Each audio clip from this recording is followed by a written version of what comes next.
हमलेश, hey everyone, welcome back to our science podcast जहां हम science की दुनिया में घूमते हैं। आज हम बात करने वाले हैं हीट के बारे में। हाँ, बिल्कुल। हीट तो एक ऐसी चीज है जो हमारे एवरीडे लाइफ का पार्ट है। जैसे सोचो, अगर आपको कोल्ड ड्रिंक चाहिए तो आप आइस डालते हो। आइस डालने से क्या होता है? कोल्ड ड्रिंक थोड़ी देर में ठंडी हो जाती है, राइट? कमलेश, एग्जैक्टली। और ये सब हीट ट्रांसफर के वजह से होता है। हीट क्या होता है, त्रिशा? त्रिशा, एक्चुअली एक एनर्जी होती है जो कि ऑब्जेक्ट्स को उनके टेम्परेचर से रिलेटेड होती है। मानशा, हीट को समझने के लिए हम उसके टाइप्स और ट्रांसफर मेथड्स पर बात करते हैं। सही बोला। तो सबसे पहले हीट का सोर्स होता है। हीट का जो मेन सोर्स होता है वो होता है सन, राइट? त्रिशा, हाँ, और इसी वजह से धरती पे लाइफ है। सन की रेज आती हैं और हमारे प्लैनेट को वार्म करती है। अगर सन नहीं होता तो क्या होगा? कमलेश, सब कुछ फ्रीज हो जाता, बिल्कुल आइस एज जैसा। तो सन से एनर्जी मिलने के अलावा और क्या सोर्सेज होते हैं हीट के? त्रिशा, अरे बहुत सारे हैं।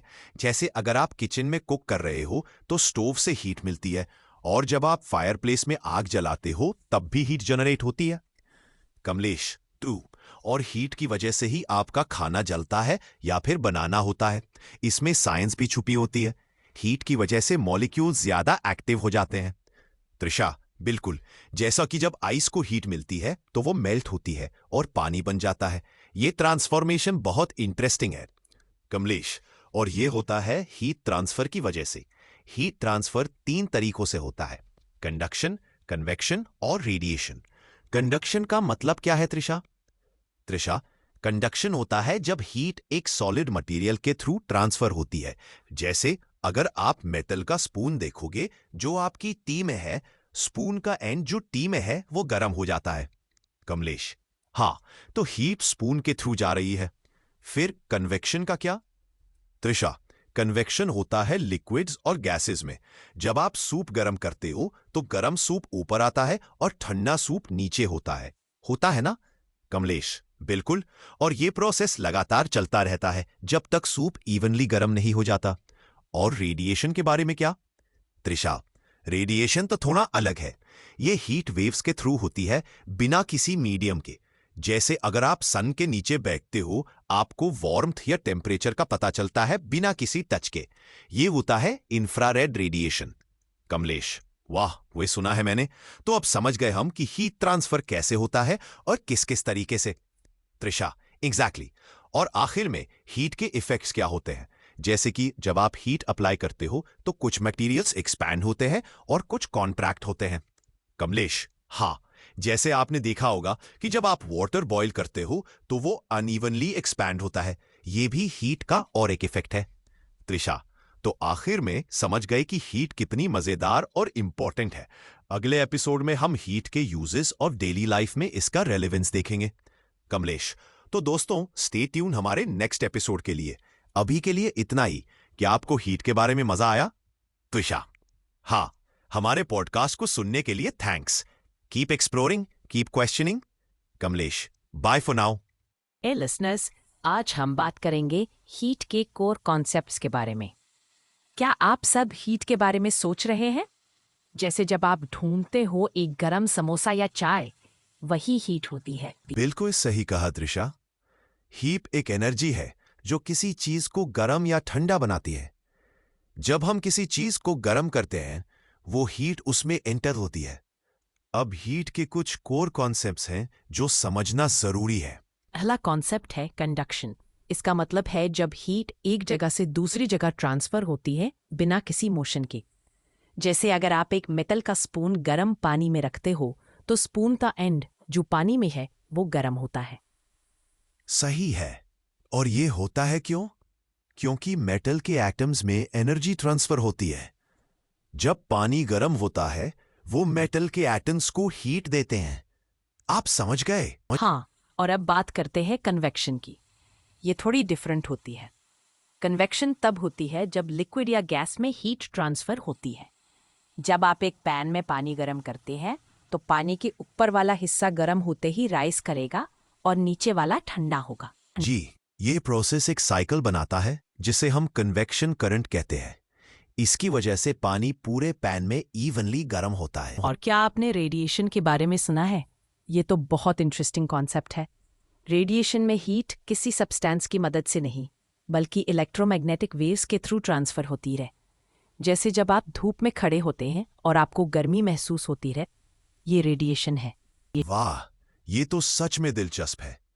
ऊपर से जितना भी डिस्टेंस होता है, जैसे अर्थ से सन, बहुत दूर होने के बावजूद हम तक हीट पहुंचती है। बिल्कुल। और इस प्रोसेस को समझने के लिए एक बहुत अच्छा उदाहरण है माइक्रोवेव अवन। जब आप अपने खाने को माइक्रोवेव में रखते हैं तो माइक्रोवेव्स मटेरियल को हीट करती है और फूड को गर्म करती है। समझ गया। लेकिन हीट सिर्फ एनर्जी का कॉन्सेप्ट नहीं है, बल्कि टेम्परेचर के साथ भी रिलेट होता है। टेम्परेचर का मतलब होता है किसी चीज की गर्माहट को मापना। हाँ, और इसके लिए हम सेल्सियस या फ़ारेनहाइट स्केल इस्तेमाल करते हैं। जैसे जब पानी 100 डिग्री सेल्सियस पर बॉयल होता है तो ये टेम्परेचर और हीट का रिलेशन वही बताता है। और जब हम टेम्परेचर की बात करते हैं तो फेस चेंजेस भी मेंशन करने चाहिए। जैसे जब पानी फ्रीज होता है तो वो आइस बनता है, और जब हीट मिलती है तो वो स्टीम बन जाता है। यानी कि सॉलिड, लिक्विड और गैस के बीच एक ट्रांजिशन होता है। बिल्कुल सही। वैसे सॉलिड की जगह जब हीट मिलती है तो वो मेल्ट होता है, और जब कूलिंग होती है तो वो फ्रीज होता है। अब आप सबको ये ट्रांजिशन समझ आ गए होंगे, राइट? हाँ लिसनर्स, आपको ये कॉन्सेप्ट्स याद रखने हैं। इनके बिना हीट का कॉन्सेप्ट समझना मुश्किल होगा। और ये सारे कॉन्सेप्ट्स हमारे डे टू डे लाइफ में भी इम्पोर्टेंट है, जैसे हमारे किचन में या क्लाइमेट चेंज में भी। तो लिसनर्स, आज हमने बातें की हीट के कोर कॉन्सेप्ट्स की। हाँ, आप सबका क्या ओपिनियन है? हमें अपना फीडबैक ज़रूर भेजें। नेक्स्ट टाइम हम और इंटरेस्टिंग टॉपिक्स डिस्कस करेंगे, जैसे टेम्परेचर के एप्लीकेशंस। बस इतना ही आज के लिए। तब तक के लिए खुश रहो और हीट को समझते रहो। सब बाय बाय सुनने वालों। हे दोस्तों, welcome back to our podcast. आज हम बात करने वाले हैं एक बहुत इंटरेस्टिंग टॉपिक पर, हीट यानी गर्मी। क्या आपने कभी सोचा है कि हीट कैसे काम करती है? हाँ कमलेश, हीट तो हर जगह है। जब हम समर में बाहर जाते हैं तो हमें गर्मी महसूस होती है। लेकिन ये क्या होता है? ये कैसे प्रोड्यूस होती है? बिल्कुल, हीट बेसिकली एक एनर्जी फॉर्म है जो डिफरेंट ऑब्जेक्ट्स को हीट यानी गर्मी दे सकती है।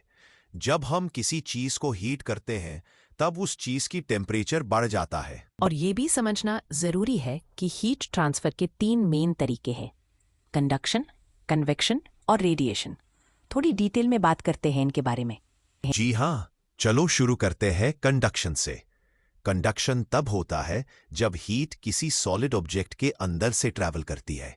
जैसे अगर आप एक मेटल का स्पून को गर्म दूध में रखते हैं तो स्पून की सरफेस गर्म हो जाती है, क्योंकि दूध से हीट स्पून तक जाती है। बिल्कुल। और ये तभी होता है जब एटम्स और मॉलिक्यूल्स एक दूसरे से टच करते हैं। जितने ज्यादा पार्टिकल्स टच करते हैं उतना जल्दी हीट ट्रांसफर होता है। ये प्रोसेस काफी फास्ट होता है सॉलिड्स में। राइट। अब चलो बात करते हैं कन्वेक्शन की। कन्वेक्शन तब होती है जब हीट लिक्विड या गैस में ट्रांसफर होता है। जैसे जब आप पानी को बॉयल करते हैं तब पानी की लोअर लेयर हीट को अब्सॉर्ब करता है और फिर वो साइकिल होती है। बिल्कुल सही। इस प्रोसेस में पानी की गर्मी से वो ऊपर की तरफ उठता है और ठंडा पानी नीचे आ जाता है। इसीलिए हमेशा देखा होगा कि पानी कैसे बबल बनाता है जब वो बॉयल होता है। हाँ, और फिर हीट ट्रांसफर की ये साइकिल चलाई जाती है जब तक पूरा पानी बॉयल नहीं होता। अब चलते हैं रेडिएशन पर। यह सबसे इंटरेस्टिंग प्रोसेस है। रेडिएशन किसी भी मीडियम को छोड़कर ट्रांसफर होती है, यानी ये स्पेस में भी ट्रैवल कर सकती है। जैसे सूरज से जो रोशनी और हीट आती है वो रेडिएशन के थ्रू ही आती है। बिल्कुल।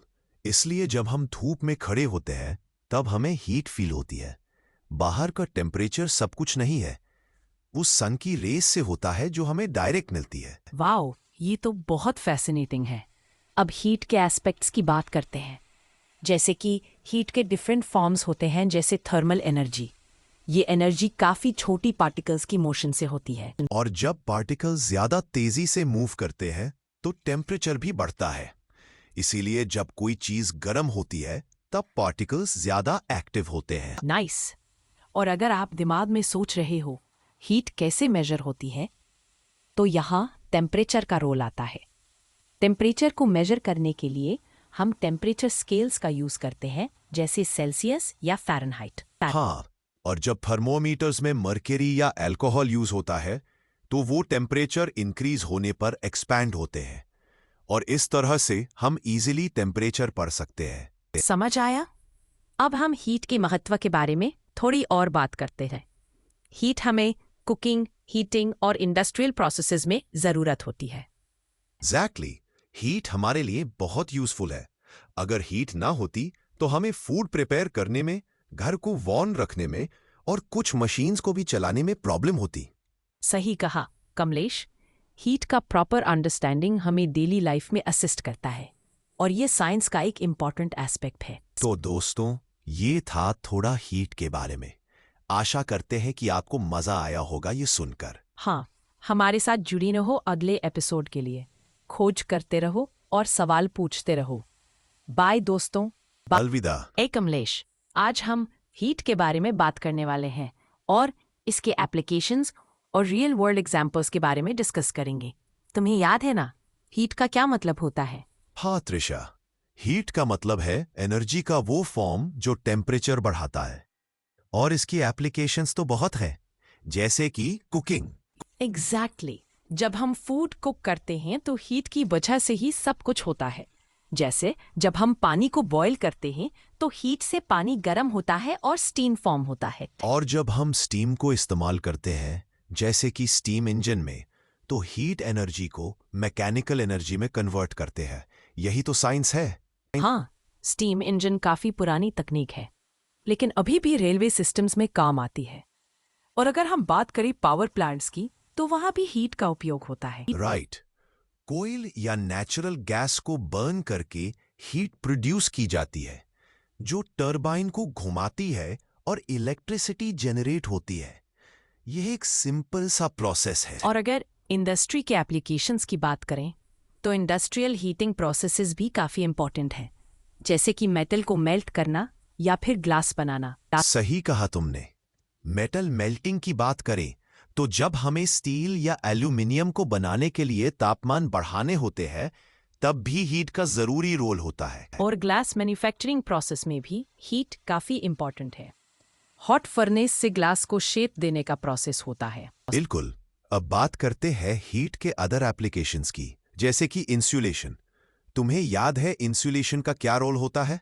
हाँ, इंसुलेशन का मतलब होता है घर या बिल्डिंग्स में हीट को रिटेन करना या फिर उसे बाहर निकलने से रोकना। ऐसे मटेरियल्स यूज किए जाते हैं जो हीट ट्रांसफर को स्लो करते हैं। जैसे कि अगर हमारे घर की वॉल्स में फाइबर ग्लास इंसुलेशन हो तो विंटर में हीट अंदर रहेगी। और समर में अगर हम कूल एयर को होल्ड करना चाहते हैं तो भी इंसुलेशन काम आता है। ये समर और विंटर दोनों में एनर्जी एफिशिएंसी बढ़ाता है। और एक बहुत इंटरेस्टिंग एप्लीकेशन है सोलर पैनल्स का। सोलर पैनल्स सनलाइट को हीट एनर्जी में कन्वर्ट करते हैं। हाँ, ये हीट एनर्जी फिर इलेक्ट्रिसिटी प्रोड्यूस करने में काम आती है। रिन्यूएबल एनर्जी के लिए तो ये एक बेस्ट एग्जाम्पल है। और अगर हम हीटिंग सिस्टम्स की बात करें तो सेंट्रल हीटिंग सिस्टम्स में भी हीट का काम होता है। ये घर के हर कोने में कंफर्टेबल टेम्परेचर मेंटेन करते हैं। सही कहा तुमने। घर में वाटर हीटर भी एक अच्छा एग्जाम्पल है। जब पानी गर्म करते हैं तो इंस्टेंटली हॉट वाटर मिलता है। और सिर्फ घर ही नहीं, हॉस्पिटल्स में भी हीट का इस्तेमाल होता है।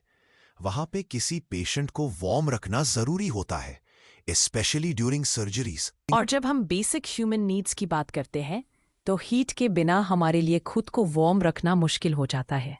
ये तो है। हीट को समझकर हम इन्वायरमेंटल चैलेंजेस को टैकल कर सकते हैं, जैसे कि मगर हीट का इस्तेमाल करके एनर्जी कंजर्वेशन कैसे करना है। बिल्कुल। ये सारी एप्लीकेशंस ये दिखाती है कि हीट का यूज कितना वर्सेटाइल है। और जैसे जैसे टेक्नोलॉजी एडवांस हो रही है, वैसे वैसे नए इनोवेशंस भी होते जा रहे हैं। आज के एपिसोड में हमने हीट के एप्लीकेशंस को एक्सप्लोर किया। ये बहुत इंटरेस्टिंग था ना त्रिशा? हाँ, बिल्कुल। और हमारे लिसनर्स को भी ये सब सुनने में मजा आया होगा। So stay tune for our next episode, जहां हम और नई साइंस की महत्वपूर्ण चीजों के बारे में बातें करेंगे। बाय बाय सबको। अलविदा। वैज्ञान की खोज में लगे रहे। हे त्रिशा, आज हम बात करने वाले हैं हीट के लेटेस्ट रिसर्च और डेवलपमेंट्स के बारे में। काफी इंटरेस्टिंग है यार। त्रिशा, बिल्कुल, हीट तो हर जगह है, राइट? घर में, आउटसाइड और इवन आवर बॉडी में भी। अभी कुछ लेटेस्ट रिसर्च के बारे में सुना है जो काफी कूल लगता है। काम, हाँ, जैसे साइंटिस्ट सब हीट एनर्जी को कैसे यूज कर सकते हैं उस पर काम कर रहे हैं। पूरा का पूरा कॉन्सेप्ट होता है हीट हार्वेस्टिंग। तुम्हें पता है, कुछ रीसेंट स्टडीज के अकॉर्डिंग साइंटिस्ट ने एक ऐसे डिवाइस बनाया है जो हीट को एनर्जी में कन्वर्ट करके इलेक्ट्रिसिटी प्रोड्यूस करता है। Wow, how does that even work? मतलब क्या हम अपने घर की हीट से इलेक्ट्रिसिटी बना सकते हैं? एग्जैक्टली। इसमें एक special thermo electric material use होता है जो टेम्परेचर डिफरेंस को इलेक्ट्रिसिटी में चेंज करता है। मतलब अगर एक तरफ गर्म है और दूसरी तरफ ठंडी, तो डिवाइस एनर्जी जनरेट करता है। क्या सोचती हो, ये तो फ्यूचर में घरों के लिए काफी बेनिफिशियल हो सकता है। त्रिशा, सही पकड़े हैं। ये तो एक तरीका है एनर्जी को सस्टेनेबली यूज करने का। वैसे हीट के रिसर्च से रिलेटेड और क्या नया है? कमलेश, अरे अब सुनो, साइंटिस्ट अब हीट को यूज करके मटेरियल्स भी डेवलप कर रहे हैं जो ज्यादा टेम्परेचर को विथस्टैंड कर सकते हैं। जैसे कि एरोस्पेस स्पेस में जब हाई टेम्परेचर्स होती है, तब ये मटेरियल्स रॉकेट और सैटेलाइट्स को प्रोटेक्ट करते हैं। त्रिशा, इंटरेस्टिंग। तो मतलब अगर हमारे पास ऐसे मटेरियल्स हैं, तो हम रॉकेट को और भी ज्यादा एफिशिएंट और पावरफुल बना सकते हैं। क्या बात है। हाँ, और ये सिर्फ रॉकेट्स तक नहीं, इंडस्ट्रियल एप्लीकेशंस में भी होता है। जैसे पावर प्लांट्स या फैक्ट्रीज में ये हाई टेम्परेचर मटेरियल्स का यूज होता है। इससे काफी इंप्रूवमेंट्स आते हैं एफिशिएंसी में भी और सेफ्टी में भी। त्रिशा, वाह, तुम्हें पता है कुछ रिसर्च टीम्स ने हीट मैनेजमेंट के लिए नए कूलिंग सिस्टम्स डेवलप किए हैं। मतलब बिल्डिंग्स और कार्स में कूलिंग सिस्टम्स को और भी इफेक्टिव बनाया जा रहा है। ओ या, ये बहुत जरूरी है क्योंकि समर के टाइम पे हीट स्ट्रेस होना कॉमन है। इनोवेटिव कूलिंग सॉल्यूशन से बिल्डिंग के अंदर टेम्परेचर कंट्रोल करना आसान होता है। जैसे पैसिव कूलिंग टेक्निक्स जो सनलाइट को ब्लॉक करने के लिए स्पेशल मटेरियल्स और डिजाइन्स यूज करते हैं। एग्जैक्टली। और ये ना सिर्फ एनर्जी एफिशिएंसी बढ़ाता है बल्कि इलेक्ट्रिसिटी बिल्स भी कम करता है। काफी फायदा। कमलेश, बिल्कुल। और कुछ रिसर्चर्स तो स्पेस बेस्ड सोलर पावर के कॉन्सेप्ट पर भी काम कर रहे हैं। वही तो सुना है ना तुमने, यानी स्पेस से हीट एनर्जी को कैप्चर करके अर्थ पर भेजना। त्रिशा, वाओ, स्पेस से एनर्जी कैप्चर करके? कोई साइफाई मूवी जैसा लग रहा है। इमेजिन करो, हम बिना किसी पोल्यूशन के एनर्जी हासिल कर सकें। हाँ ना? इमेजिन करो, जब सब लोग रिन्यूएबल एनर्जी का यूज करने लगेंगे तो क्लाइमेट चेंज के इश्यूज खत्म हो सकते हैं। सब हीट और एनर्जी का सस्टेनेबिलिटी के साथ यूज होगा। त्रिशा, बिल्कुल। और अब तो दुनिया भर के लोग इस पर काम कर रहे हैं। इंडिया भी रिन्यूएबल एनर्जी में इन्वेस्ट कर रहा है, जैसे सोलर और विंड एनर्जी। कमलेश, हाँ, we are moving in the right direction. ये तो सिर्फ शुरुआत है। आगे चलकर वो और भी नई टेक्नोलॉजीज आएंगी जो हीट और एनर्जी को यूज करने के नए तरीके बताएंगी। त्रिशा, कमलेश, मुझे लगता है कि आज का एपिसोड काफी इंफॉर्मेटिव रहा। अगर हम सब इस नए रिसर्च पे ध्यान दें तो हमारी फ्यूचर बेहतर हो सकती है। डेफिनेटली त्रिशा, सबको मिलके एफर्ट करना होगा। सो लिसनर्स, अगर आपको ये टॉपिक इंटरेस्टिंग लगा तो अगले एपिसोड में हम और भी मजेदार टॉपिक्स के साथ लौटेंगे। Trisha, until next time, stay curious guys. Trisha, bye. Hey, welcome back दोस्तों। आज हम बात करने वाले हैं हीट के बारे में और हम देखेंगे कुछ कॉमन मिसकंसेप्शंस यानी गलतफहमियां जो लोगों को हीट के बारे में होती है। बिल्कुल त्रिशा, ये मिसकंसेप्शंस काफी इंटरेस्टिंग हैं। लोग समझते हैं कि हीट सिर्फ एक चीज है, लेकिन एक्चुअली इससे लेके बहुत सारी गलतियां होती है। तुम्हें याद है कभी कभी हम ये सुनते हैं कि हवा गर्म हो गई है तो ज्यादा हीट होती है। हाँ, मुझे याद है। बहुत लोग सोचते हैं कि सिर्फ हवा के टेम्परेचर से ही हमें हीट का पता चलता है, लेकिन ये गलत है क्योंकि हवा में मॉइस्चर यानी ह्यूमिडिटी भी मैटर करता है, राइट? एग्जैक्टली। ह्यूमिडिटी से तो कभी कभी हमें फील होता है कि गर्मी तो ज्यादा है, जबकि किसी और लोकेशन में टेम्परेचर वही है लेकिन ह्यूमिडिटी नहीं है। समझ रहे हो? सही बोला। दूसरा मिसकंसेप्शन है कि अगर किसी चीज को टच करो और वो गर्म लगती है, इसका मतलब उसमें ज्यादा हीट है। हाँ, बिल्कुल। इसका एक अच्छा एग्जाम्पल है मेटल और प्लास्टिक। अगर आप मेटल को टच करते हो तो वो जल्दी से गर्म लगता है, लेकिन प्लास्टिक थोड़ा ठंडा लगता है, राइट? लेकिन ये जरूरी नहीं है। मेटल ज्यादा हीट कंडक्ट करता है, इसलिए वो जल्दी गर्म होता है। और वो प्लास्टिक को पढ़ने वाले नीच में तो उसका टेम्परेचर लो हो। ये भी मिसकंसेप्शन है कि सब कुछ जल्दी गर्म हो जाता है अगर आप उसे सन रेज के अंदर छोड़ दो। हाँ, ये तो है। जैसे अगर आपको हीटिंग प्लेट्स या गाड़ी का इंजन याद है, ये तो ज्यादा इफेक्टिव हीटिंग मेथड्स हैं और वो सिर्फ सनलाइट से नहीं होती। कई बार कुछ चीजें जैसे वाटर सनलाइट में रहकर भी इतने जल्दी गर्म नहीं होती। एग्जैक्टली। सन रेज से हीट गेन होना होता है, लेकिन वो भी कितनी इंटेंसिटी से आ रही है उस पर डिपेंड करता है। अब हीट ट्रांसफर की बात करें तो एक और मिसकंसेप्शन ये है कि हीट सिर्फ एक तरफ से दूसरी तरफ जाता है। ओ यस, हीट ट्रांसफर के 3 तरीके हैं: कंडक्शन, कन्वेक्शन और रेडिएशन। जैसे अगर किसी चीज को आपको घर पर बॉईल करते हो, वो एक अलग प्रोसेस है और इसीलिए वो बेहतर है। लेकिन लोग समझते हैं कि ये सिर्फ कंडक्शन से होता है। त्रिशा, बिल्कुल। कभी सोचा है जब हम सूप को गर्म करते हैं तो वो किस तरीके से हीट ट्रांसफर होता है? सूप के अंदर जो लिक्विड है वो कन्वेक्शन के थ्रू हीट को डिस्ट्रीब्यूट करता है ना? ऐसा ही होता है। और जब हम बात करते हैं रेडिएशन की, तो वो भी एक मिसकंसेप्शन है। लोग सोचते हैं कि रेडिएशन का मतलब सिर्फ एनर्जी का होना है, लेकिन एक्चुअली यह एनर्जी ट्रांसफर की एक फॉर्म है जो किसी मीडियम की जरूरत नहीं होती। बहुत सही कहा। ये सब मिसकंसेप्शंस को समझना और केयर करना जरूरी है, क्योंकि हमारी डेली लाइफ में हीट का रोल बेहद बड़ा है। कमलेश, और जो भी करते हैं वो सब हीट की वजह से ही होता है। कुकिंग, वेदर चेंजेस और भी बहुत कुछ। तो दोस्तों, आज का एपिसोड यही खत्म करते हैं। उम्मीद है आपको ये मिसकंसेप्शन समझने में मजा आया होगा। हाँ, और अगर आपको और कुछ जानना हो तो हमें कमेंट करके बता सकते हो। अगले एपिसोड में मिलते हैं। बाय दोस्तों, स्टे क्यूरियस। हेलो बच्चों, आज हम बात करने वाले हैं फ्यूचर प्रोस्पेक्ट्स ऑफ हीट के बारे में। आजकल दुनिया में इतनी ज्यादा डेवलपमेंट्स हो रही हैं कि हम सोच भी नहीं सकते कि हीट का फ्यूचर कैसा हो सकता है। बिल्कुल, आज हम ये देखेंगे कि हीट को कैसे यूज किया जा सकता है और कैसे ये हमारी डेली लाइफ में मददगार हो सकता है। आजकल एनर्जी की जरूरत तो सबको है और हीट एनर्जी का बहुत बड़ा रोल है। क्या तुम्हें पता है बच्चों? हाँ, जैसे सोलर एनर्जी का यूज करना। जैसा कि हमारे घरों के छत पर सोलर पैनल्स लगे होते हैं, वो धूप से एनर्जी लेते हैं और उसे इलेक्ट्रिसिटी में कन्वर्ट करते हैं। एग्जैक्टली। और ये सिर्फ घरों तक नहीं बल्कि बाहर भी इस्तेमाल होता है। जैसे कि कुछ नई टेक्नोलॉजी है, जैसे सोलर कुकर्स जो सन की हीट से खाना पकाते हैं। कितना इंटरेस्टिंग है ना? बिल्कुल, सोलर कुकर्स तो बहुत ही हेल्पफुल होते हैं, स्पेशली उन एरियाज के लिए जहां इलेक्ट्रिसिटी नहीं होती। लेकिन हीट से सिर्फ कुकिंग नहीं बल्कि ट्रांसपोर्टेशन में भी बहुत पोटेंशियल है। त्रिशा, हाँ, जैसे हाइड्रोजन फ्यूल सेल्स, ये क्या होते हैं? क्या तुम्हें पता है कमलेश? हाँ, तो सुनो। हाइड्रोजन फ्यूल सेल्स में हाइड्रोजन और ऑक्सीजन की केमिकल रिएक्शन होती है और ये भी हीट प्रोड्यूस करते हैं। जो एनर्जी मिलती है वो व्हीकल्स चलाने के काम आती है।